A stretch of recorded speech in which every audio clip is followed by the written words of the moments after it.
Good morning, सुप्रभात हमारे तमाम विद्यार्थियों को, युवाओं को मेरे तरफ से बहुत बहुत शुभकामना। आज का दिन आपका मंगलमय हो, स्वस्थ रहें आप। जुड़िए। आज मैं कुछ पॉलिटिकल फोरम पे बात करूंगा और बहुत इंपॉर्टेंट है, खासकर आज के युवाओं के लिए। जो आज के युवा हैं, आखिर में हम लोग उनके लिए कैसा बिहार तैयार कर रहे हैं। माननीय मुख्यमंत्री जी आने वाले युवाओं को कैसा बिहार दे रहे हैं, हम लोग उस पर बात करेंगे। आप जानते हैं कि हमारे युवा रोड पे हैं, उन्हें रोजगार मिल नहीं रही है। डोमिसाइल रेस्ट्रिक्शन हटा दिया गया है। यहाँ के संसाधन पे, यहाँ के जॉब यानी कि नौकरी पे जो पहला अधिकार है, यहाँ के युवा पीढ़ी का है, युवाओं का है। ये आपका अपना बिहार है।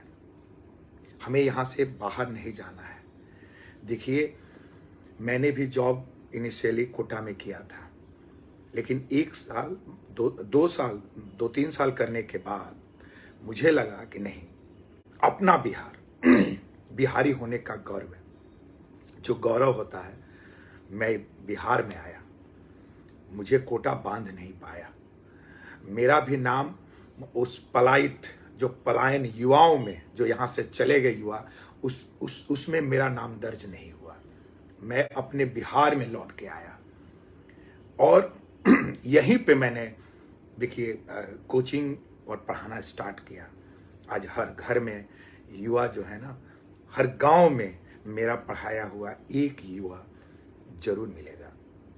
आप किसी भी जिला में जाएं, आप किसी भी डिस्ट्रिक्ट क्वार्टर में जाए, हेड क्वार्टर में जाए, आपको मेरा पढ़ाया हुआ विद्यार्थी कहीं ना कहीं शिक्षा का ज्योत जला रहा है।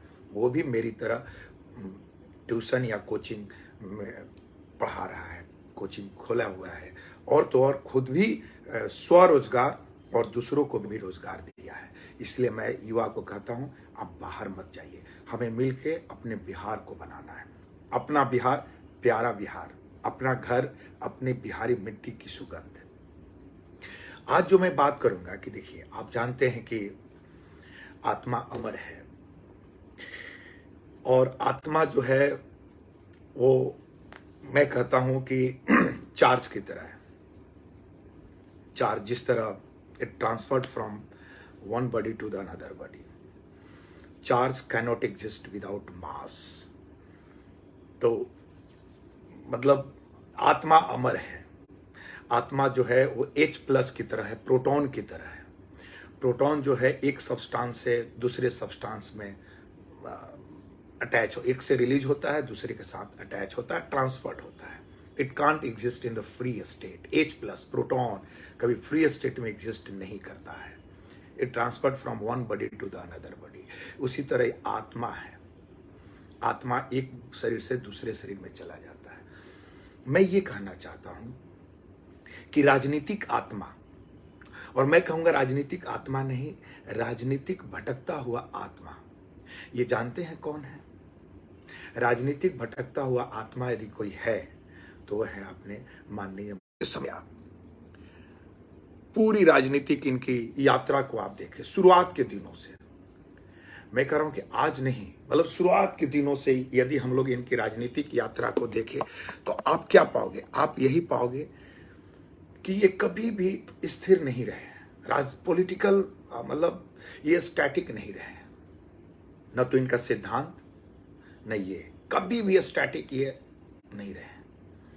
आप देखिए, शुरुआत के दिनों में भारतीय जनता पार्टी, जिस पार्टी का मैं हूं, मैं यशस्वी प्रधानमंत्री श्री नरेंद्र मोदी जी पे पूरी तरह आस्था, उन पे आस्था है, विश्वास है, जिसके चलते मैंने पार्टी बीजेपी ज्वाइन की। आप देखिए, शुरुआत के समय से देखें तो बीजेपी के साथ थे, बीजेपी ने इनको मुख्यमंत्री बनाया। उसके बाद ये राजद के साथ जाते हैं, मतलब इनको मैंडेट मिलता है बीजेपी के साथ और चले जाते हैं राजद में। राजद के साथ। मतलब इनको जो जनमत मिला, जो बिहार के जनता है विश्वास किया कि भाई आप एनडीए के साथ सरकार बनाए, लेकिन ये चले जाते हैं राजद के साथ। फिर राजद के साथ जनमत मिलता है, आ जाते हैं बीजेपी के साथ। फिर बीजेपी के साथ इनको जनमत मिलता है, चल जाते हैं आरजेडी के साथ। तो इससे क्या प्रूफ होता है? मुझे लगता है इससे यही प्रूफ होता है कि कहीं ना कहीं मुझे जो लगता है कि ये एक राजनीतिक भटकते हुए आत्मा है। एक दल से बाहर निकलते हैं, दूसरे दल के पास ये पुनः वापस आते हैं। लेकिन इस बार नो एंट्री का बोर्ड लगा हुआ है। इस बार कहीं ना कहीं तो रुकना ही पड़ेगा। आप देखें, बीजेपी ने नो एंट्री का बोर्ड लगा दिया है। बीजेपी किसी हालत में माननीय मुख्यमंत्री जी को लेने वाली नहीं है अपने साथ, क्योंकि उसको पता है एक बार धोखा खा सकता है कोई व्यक्ति, 2 बार खा सकता है, 3 बार धोखा नहीं खा सकता है। और माननीय मुख्यमंत्री जी की ये फितरत है। माने राजनीतिक जो इनकी चरित्र है उस पर सवालिया निशान है। आप देखिए बिहार में क्या है, महागठबंधन की सरकार है, लेकिन ऑफिसर, मंत्री, पॉलिटिशियन सबके बीच तानातानी है। ये कैसा गठबंधन है आप मुझे बताइए, जहां पे एक मंत्री दूसरे मंत्री पे उंगली उठाता है, एक मंत्री दूसरे ऑफिसर पे उंगली उठाता है। मंत्री और ऑफिसर के बीच सामंजस्य नहीं है। शिक्षा का पूरी तरह आपको पता है बिहार की शिक्षा की स्थिति क्या है, मुझसे बेहतर कोई नहीं जानता है। आप जान लीजिए उसके बारे में कोई नहीं सोच रहा है। बिहार की शिक्षा को कैसे बेहतर बनाया जाए उसके बारे में कोई नहीं सोच रहा है। इनकी सिर्फ सोच ये है कि कुर्सी तक कैसे बने रहे। इस बार अब इनका जो चरित्र है ना, राजनीतिक भटकते हुए आत्मा, वो महागठबंधन से निकलने के लिए एकदम तैयार बैठा हुआ है। और मुझे तो जानकारी ये भी है कि इन्होंने किसी से बात की, क्या कोई गुंजाइश है, क्या कोई गुंजाइश बचा है क्या? तो लोगों ने कहा कि नो, अब नो एंट्री। अब ये तड़प रहे हैं। जो इनकी आत्मा है, राजनीतिक आत्मा, वो व्याकुल है। माने शरीर छोड़ने के लिए एकदम व्याकुल है, और दूसरा शरीर तो इनको मिल नहीं रहा है जिस शरीर में ये जाएं और पुनः राजनीति करें।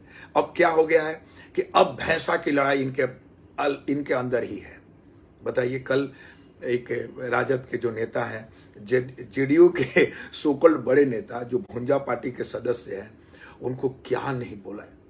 और सच्चाई भी है जो उनके बारे में बोला गया, कहीं ना कहीं ये तथ्यपूर्ण है, ये तथ्य है। क्योंकि भाई ये आपके जो ऑफिसर होते हैं, देखिए मंत्री से ऊपर ऑफिसर तो हो नहीं सकते। मंत्री लोग पूरा बनाता है, पूरा रोड मैप बनाता है, उसको कराने ऑफिसर करते हैं। और ऑफिसर क्या है भाई, तो मंत्री पे चढ़े हुए हैं। इनके आपने कभी सोचा है, इनके मंत्रिमंडल में जेडीयू के कितने भी कोई भी मंत्री हैं, ये अपने अनुसार ही ले जाते हैं ऑफिसर। मतलब इनका सामंजस्य बना हुआ है, या ऊपर से ही बोला गया है।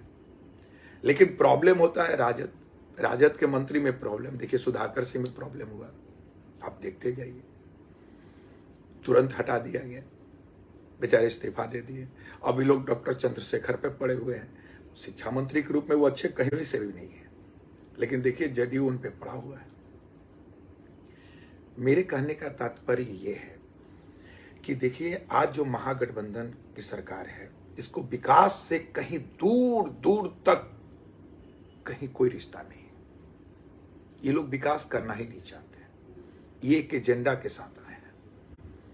बिहार में शिक्षा की स्थिति देखिए, मुझसे पूछिए, आप बिहार के कोई भी इंजीनियरिंग कॉलेज में चले जाइए, विद्यार्थी यहाँ प्राइवेट कॉलेज, बाहर के स्टेट के प्राइवेट कॉलेज इंजीनियरिंग में एडमिशन लेना चाहते हैं और बिहार के इंजीनियरिंग कॉलेज में एडमिशन नहीं लेना चाहते। ये इंजीनियरिंग कॉलेज की हाल है। क्योंकि यहाँ पे आप कोई भी मंत्री को कभी भी प्रेस वार्ता करते हुए विकास के लिए आप नहीं देखें। नेक्स्ट 4 इयर्स, 3 इयर्स या 5 इयर्स के लिए उनका क्या एजेंडा है अपने मंत्रालय का, वो कोई एजेंडा नहीं है। माननीय मुख्यमंत्री जी कभी भी इनका प्रोग्रेस रिपोर्ट नहीं देखते हैं, कभी इनका प्रोग्रेस रिपोर्ट जनता के बीच नहीं आता है। इनके सारे जो मंत्री है वो बेलगाम है। एक ही उनका एजेंडा है, टका कर्म टका धर्म टका परमो धर्म टका नास्यति यस पुरुषम, हे टका हे टका हे टका, या टका टके टका टकम। टका ही कर्म है, टका ही धर्म है, टका परमो धर्म है, और इसी टका से यश पुरुष का नाश होता है। और जिनके पास टका नहीं है वो टका के लिए टकटकी लगाए हुए बैठे हुए हैं। चलिए, तो धन्यवाद। आज जो पॉलिटिकल परिस्थिति है उस पर हमने बात की। बहुत बहुत धन्यवाद। अगर ये वीडियो पसंद आई और वह बिहार के राजनीति और बिहारियत से सरोकार रखेनी तो सब्सक्राइब बटन दबा के चैनल के सब्सक्राइब कर ली। ओजे एगो घंटी बा, ओकरा बटन दबा देला से कुल सटीक और मारक खबर रुआ मुफ्त में मिल जाई। अगर रुआ पत्रकारिता के हमनी के नया प्रयोग में सहयोग कर चाहतानी तो ज्वाइन बटन दबा दी। पेटीएम नंबर नोट कर ली 9386816700। धन्यवाद।